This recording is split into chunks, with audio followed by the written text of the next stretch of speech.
Well, I'm not sure if we're on or not, but this is Junior Hockey Advisor, and we should have, or maybe we have a screen on. I don't know. We'll give this a shot in a second here. If you see us, please give us a shout to let us know you're there. I can see Mike, and Mike, I guess you're live, but I'm not. I like how you got a black screen and my name. I like that. I understand how you feel, and I feel even worse because this is horrible. I'm going to try to figure this out. So, once again, you can do what you do well and keep the conversation going. Folks, I saw a lot of chatter going on there right before we lost the screen. Feel free to jump on with any of your comments. I'm going to get this camera up and running here as soon as I can, and we'll roll from there. So, Mike, it's all you. Yeah, so I'm not sure where exactly I got cut off, but just going off these different main or pre-draft camps, and a lot of the different communications that are getting sent on that discussion board. There's a lot of kids or even families that'll post on there just genuinely interested in whether or not the invite that they got is worth attending and whatnot.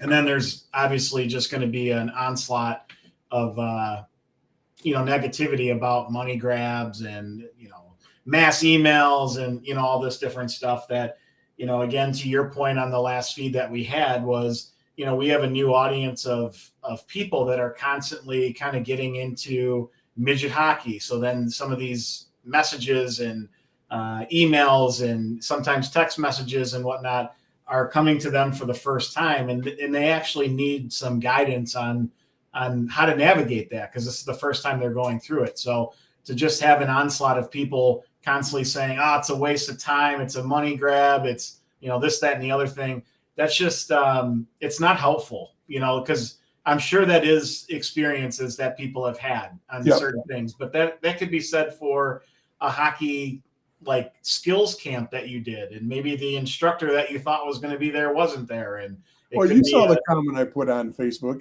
The snack bar is a money grab. Okay, if you're going to pay $6 for a hot dog, that's a money grab. Okay, hockey sticks, hockey skates, ice time, they're all money grabs because somebody's making a profit. When you're on the back end of these, I've probably had to finance 20 to 30, depending on what years, between Syracuse, Rochester to the maximum junior team, with all the different junior teams, probably 30 different main camps, sometimes 3 a year. And they're insanely expensive. They're just a lot of money that time and effort that goes into them. So, I don't know how much of that people understand that these are just expensive endeavors, period. Right. And that's the thing too, like they don't understand from the team perspective that even if the team is generating some sort of revenue from a camp, it is so small that it's almost ridiculous to think that, these camps are money grabs and anyone is getting rich off of it. If anything, you're actually hopefully breaking even, or you have some additional money that does come in that maybe you can give your assistant coach a little extra money, or the scouting staff, which again, I would say 90% of the scouts, whether it's USHL, BC, any NA, NA3, USPHL, none of these guys are paid at all, not a single dollar. So if you have a really good scout, 90% of them aren't. Say that again? I said 90% of them aren't. There are some that are paid, but no money to be made in it. That's where you go to because you either love what you're doing or do it because you have a vested interest in that team getting better. But you're absolutely right on the fact that it's just not a money endeavor for people that are involved.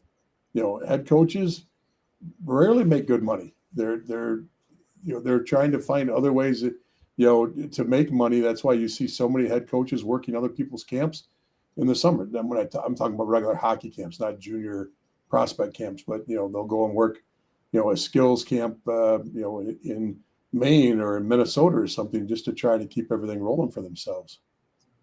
Yeah, heaven forbid anyone makes a living outside of the business world, right?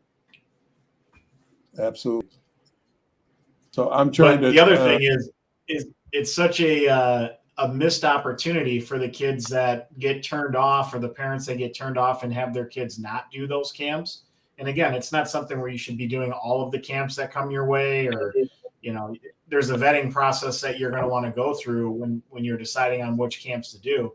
But the result of doing none of those camps is you get zero exposure for your kid. So the whole that's a money grab, or they didn't really see you, or whatever else, that's not going to help your player in any way. It's only going to hurt more than it's going to help if you just choose to not do any of those things. fully agree.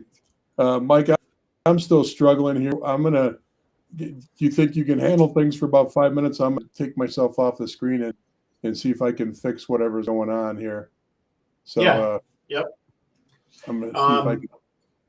I'll keep going off this topic because there's so many different little messages that came through that board on different things. So, a couple times, we'll get messages from kids that might be, in this case, 08s, which were Bantams before, and now they're going into midget. If you're looking at a main camp invite and you're someone of that age, that's a little bit young to really get the experience that you're going to want. So I would definitely vet that process out. If you're a goaltender, we've had this conversation before on other podcasts. The younger you are, the less opportunity you're going to have in juniors, because for the most part, everyone's looking for an older goalie that, is going to be close to their age out year, because they're going to be playing against kids at least their own age or younger. So they're going to be a little bit more prepared and adjusted to play well, rather than a young kid that might be seeing shots off of kids that are 3, 4, 5 years older than they are. So opportunities just to even get into camps sometimes decreases, but also just kind of resetting your expectation for that position on what might come from a camp is something important. But the reality is if you're an 08 or an 07, if you're going to any of those types of camps, it's good for you to at least be in that environment and see what it's like, how far you are off from the rest of the group, maybe get an early chance to get a relationship connected with the different program that you're skating in front of. So if you're going to a camp for those type of reasons and that expectation, it could be a good experience for you. If you're legitimately thinking you're going to make the team, you might be setting yourself up for some disappointment, especially if you're talking about the North American League, which genuinely or generally is an older league. So, just something to kind of think about. The other thing is I see it a lot when it comes to that must be a mass email or things like that. I don't know how much time a lot of these families think that the scouting staff or these coaches have to send personalized emails to every single possible kid.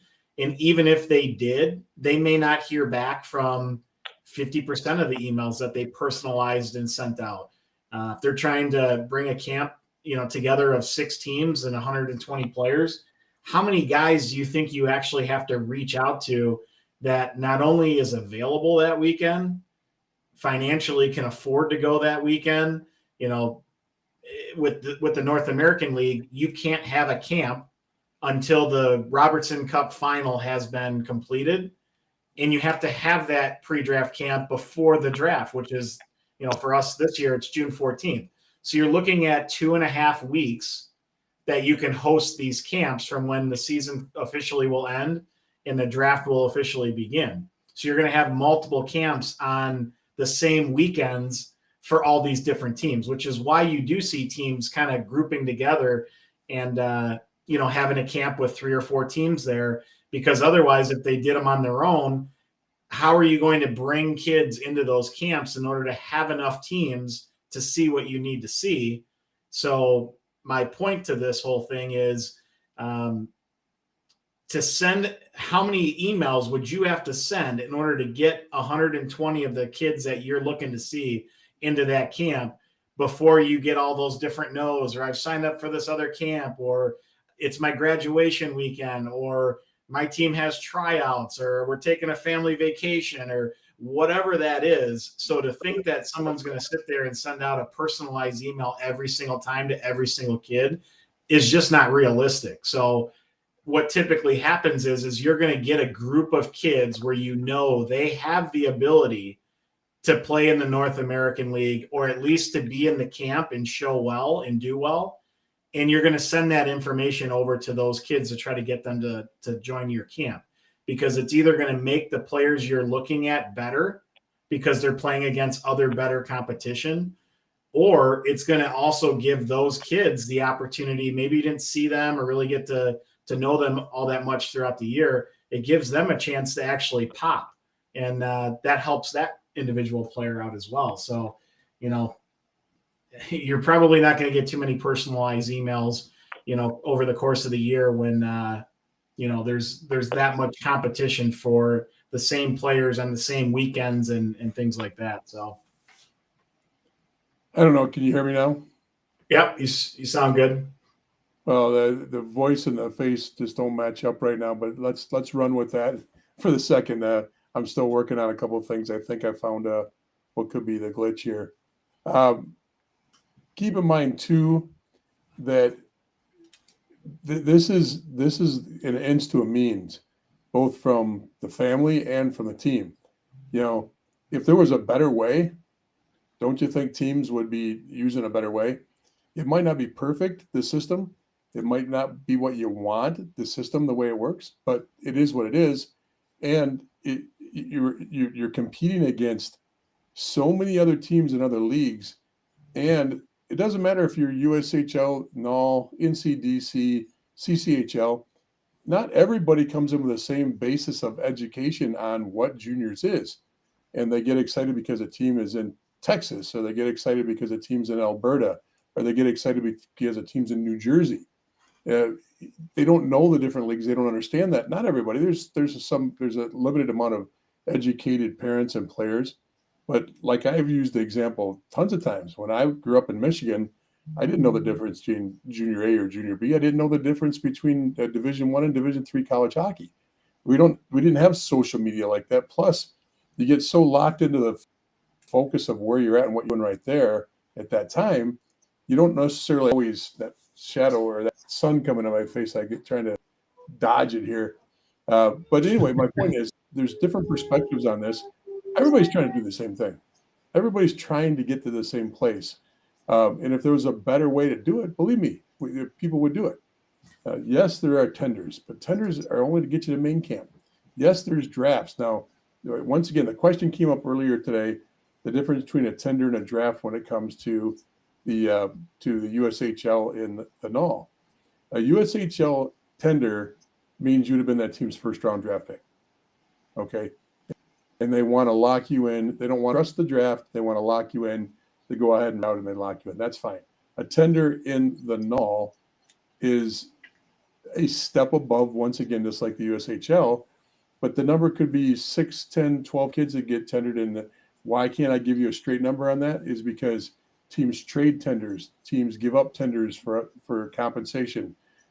Teams earn extra tenders for different things because they as a team, as an organization, they participate in all three levels of the NOL model. So the tender number changes, just like the draft number changes. We've got videos on that. Go and watch the tender video. Go watch the NOL draft video on Junior Hockey Advisor YouTube. You'll get a view of both of those, and I go into intricate detail on how those work. My point, though, is if there was a better mousetrap, we would absolutely try it. Mike and I, have been doing this for years, and to be honest with you, if there was a better way, we'd do it. Now, the automation that comes along with what you as an end user looks at as generic email isn't quite generic, because either that was a list of names that were given to us by a trusted source. 4 names were given to us by a college team. The college assistant coach said, "Hey, here's 4 guys I'd like to see at your camp. We're watching them. We like them. Can you invite them to your camp?" Okay, yeah, we'll send those guys an email. Or we're watching them live, and we've picked them up over the year of watching hundreds of games throughout our staff. Or we're using what's called RinkNet and using the back end, and we're searching for a specific criteria. We're looking for left wings, 6 foot tall, shoot left-handed, and have got 4 years of experience at whatever level. That could be prep school, could be Minnesota high school, it could be tier one. But we're actually searching a criteria to pull up a list of names that fit, and it's usually also geographic. If you're getting what is called a generic email, if there is quite a term of generic, it's usually because you're within an hour or within a half an hour of a market. Because if you're getting a generic email from a USHL team, they're usually not inviting the Connecticut kids to a team that plays in Dubuque. Okay, maybe they do, but more likely they're inviting tier one elite players, they're inviting beast players, they're inviting prep guys in their last year of prep or prep guys in their first year, depending on which draft or what they're looking to fill. Does that make sense? Yeah. And I think the other thing is when we go to these different events, like you could go to the tier one elite showcase, or, it could be an NA combine, or it could be the USHL combine. When we're scouting all these different players, we're probably circling guys on all of our scouting sheets of guys that we like. So going back to, hey, I want to invite these kids out to camp, I may take the 25 guys that I circled and send them one email inviting all 25 of those guys. They're still guys we want, but to go in and create, 25 personalized emails to all those different kids, knowing that maybe none of those 25 even come to the camp, you're just wasting a lot of time, spending a lot of time and things like that. Now, we will send personalized emails and different things like that, or maybe, give them a call or whatnot along the way. But when you're trying to, get that message out there of this camp to a lot of the different players you like, you're not always going to have the time or the ability to personalize everything. But that doesn't mean that they haven't seen you, or it doesn't mean that you don't have a chance at, impressing and showing well for yourself at that camp. Like I said at the beginning, at the end of the day, if you do none of these events or camps or anything else, you're giving yourself zero exposure. If you've got an advisor and you've got a lot of people talking to you and you're already in the process, say for the NA, and talking about tendering opportunities or even being drafted and things like that, that's a completely different story. But if you're talking to nobody's emailing you or coming after you, or your coach isn't talking to you about teams that are coming to him with interest in you, you have to do these different camps. Because otherwise you're going to be sitting there in August and September when all the seasons are starting thinking, okay, well, I guess I need to go to college because nobody showed any interest in me, when you actually could have had the opportunity presented if you went to a camp and impressed, but, it's just one of those things, again, where, you look at the discussion board, and for the amount of people that will share a comment on, it's a good experience if this is your expectation, or here's what you should be looking at when doing these camps, those are so few and far between. And then it just gets overpowered and showered by either people that are jaded or, extremely negative and think that everything is, money grabs and, everyone's getting rich off this stuff. And, that it's just so silly, because as you break down what really a team would get from a camp like this, it's so small that, it's just, it's not even worth getting all wound up about. Like a team is just getting rich off this stuff. Did we lose you? Am I doing this on my own today?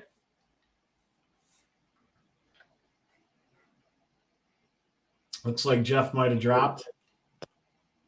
But if anybody's got any questions, feel free, if you want to continue this conversation with some points of your own, definitely add it to the chat. We'll walk through it.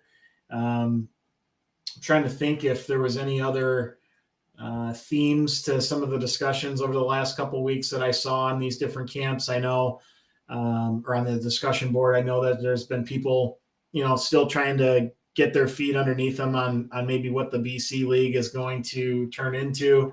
Our last episode, we dug into that a little bit, where, it's going to be something that is a wait and see for all of us. But, as time goes by, I think we get a little bit more clarity on some of these different things. And we're just going to have to, let more time go by to see how this is going to impact them, because it can go one in two ways. It's either going to be, something that really enhances their league and separates them from the rest of Hockey Canada and in the different junior A levels and things like that, or it could completely backfire. And you never want to see that happen. But what happens remains to be seen still on how they operate. Mike, I'm here. I know you can't see me, but I'm assuming you can hear me now. Yep, you sound clear. Jesus, it's one of those days, huh? So I'm on backup system number 3, trying to get us rolling here, right? So I think that couldn't have been said better than what you said. You did a great job of explaining that. I was with you for most of it, so I think it's great. I can't really tell what we've got as far as oh boy, I can't even tell if I'm still with you now. This is a pain in the butt. I'm kind of flying blind over here. Well, we had a couple things come in on the message board that I was looking at that I know you've got a lot of experience in, and it's just the differences of leagues. We have gone through this in the past, but some people, especially now with the BC kind of changing their approach, trying to get a better read on, where is the difference in the levels between the BC League, the USHL, the North American League, and then any of the different major junior leagues like the WHL, the OHL, and the Quebec Junior League. If you could sum up because there's layers to all of this, how would you best set that up for where those layers exist? I guess to simplify the question is people want to force rank the leagues. Is that basically what I'm hearing you say? Yeah. So it's difficult because, our sport has 2 different levels. We have what's considered pro juniors, which is the 3 major junior leagues in Canada. And once you step there, you're considered quote unquote a pro. And that may or may not change. And it has changed quite a bit in the last 3 years. Now you can actually ask for some of your eligibility back if you go and skate a game and you change your mind. And it's not a given. It's not a given that you'll get that. Now, to force, so set aside the OHL, set aside the WHL, and set aside the Quebec League. Those are the 3 major juniors. Now, how do you force rank the rest? Well, there is not even a comparison right now. Of all junior leagues right now, the USHL is clearly defined itself as being the top league. Now, people will argue that and they'll say, oh, the OHL, the WHL. Well, the WHL is going to have the best player coming out, and possibly one of the best players ever to come out of juniors is going to come out this year with the Bernard kid. Now, with that said, that doesn't mean that that's always the way it is, because if you look at the last few drafts, you've got the Hughes kids, all 3 of them, which are enormous. They're great players. They're coming out of the USHL. You say, well, they're actually played for the National Development Program. Well, the National Development Program plays in the USHL. Regardless, that's like saying, oh, Tier 1 Elite Hockey, the national championships. Well, you played for Shattuck. Well, Shattuck plays in the Tier 1 level. Okay, they're eligible. Like it or not, they're eligible for the national championships. And they're considered USA Hockey U18. Right. Okay. Same with juniors, and same with the National Development Program. It doesn't matter how they get there; they're there. But because that team is there, and because that league is so strong, and because all those teams have to play against that talent, that team normally leads all teams. And this is a 3-year trend now. Leads all teams in any league with the amount of draft picks. Right. Literally, any team in junior hockey can't hold a candle to this. Now, we did a video on this, or we did a live stream on this that I will find, and we'll post it up on our discussion group. But that was very clear. The numbers I share with you. If you use draft picks, which you can use 2 things to tell the strength of the league: how many guys are currently in the NHL, or how many guys have been drafted or are currently drafted on a junior team. Either way, the numbers are really, really strong to make an argument that the USHL is the top league across the board. So with a lot of Americans, it's like, why would you consider the major juniors, the Western or the OHL? No, it could be the fit, the way they play, you like it, and that makes sense. Or it could mean that you also don't think that you're potentially college material, because most draft picks that come out of the USHL still go for at least 1 to 4 years of college. They go, not at least, they go for 1 to 4 years of college. With only the New Jersey Hughes, I forget which ones are which. Well, there's 2 in New Jersey, but now they got 2. Yeah, that's right. Yeah. His brother's there now too, but I think he's the only one that jumped straight from juniors without playing college, which is Jack did. Yeah, Jack did. And that's extremely rare. I mean, that's rare for any player to make that jump coming out of the USHL. So that was very interesting.